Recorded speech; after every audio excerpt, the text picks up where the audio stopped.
We've got volleyball, field hockey, and soccer to discuss tonight. But before we get to that, we've got to break down Ball State football's exciting overtime win over Northern Illinois. That's coming right after this intro on Cardinal Sports Live.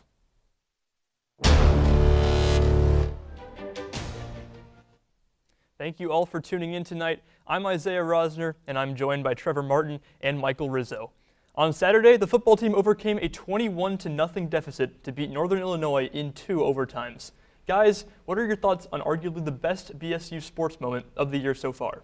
Isaiah, I'd have to agree with you because Ball State never gave up. They're on the up and up. It's incredible to me that the Cardinals, who usually have a run-first offense, had just 77 rushing yards while allowing 332 rushing yards, 506 total yards allowed, and allowed 38 points, and they were able to pull off a win. How did they turn things around? They started playing how I think we know they're capable of. I mean, the defense. Overall, very good win for us.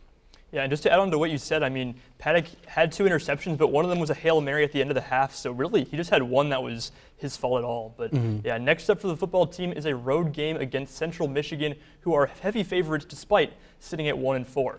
Even with that record, quarterback Daniel Richardson has 1,376 yards and 11 touchdowns to just 4 interceptions on the season. How is this defense going to minimize his performance? Isaiah, like you talked about, the Central Michigan's the favorites. Big time game yet, but I'm counting on it here soon. Well, you heard it here first. Make sure to bet on Ball State plus 7.5 if you're 21 and over, or if you use an offshore betting site. Next up, some recent wins from women's volleyball, as well as a MAC Player of the Week. Stay tuned. Learn more at savedbythescan.org.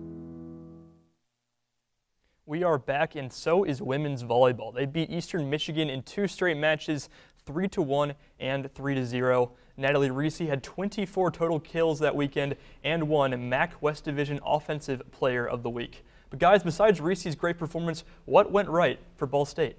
One thing I wanted to mention is setting the tone early on. The MAC champs, they're going that way, I think.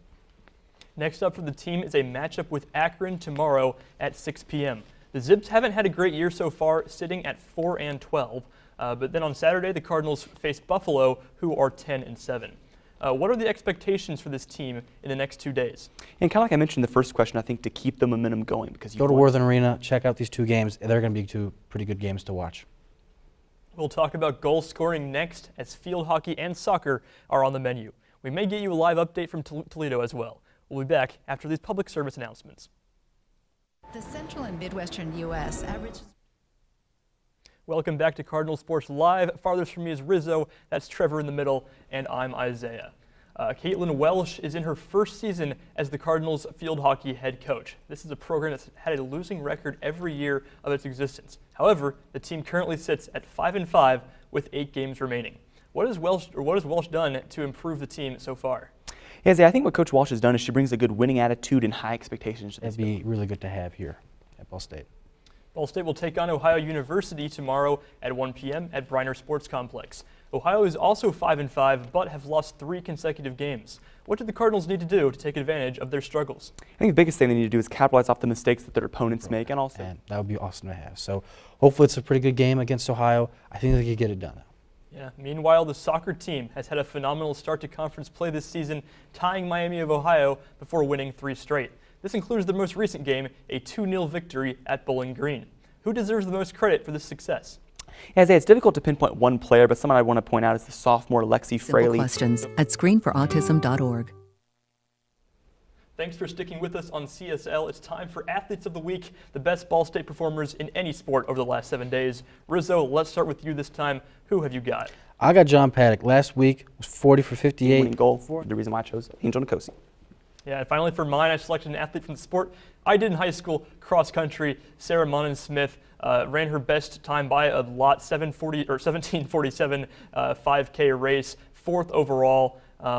Great performance by her. But that will do it for this week's edition of Cardinal Sports Live. Again, thank you all for tuning in. For Trevor Martin, Rizzo, and all of our crew, I'm Isaiah Rosner saying good night from Muncie, and go Colts.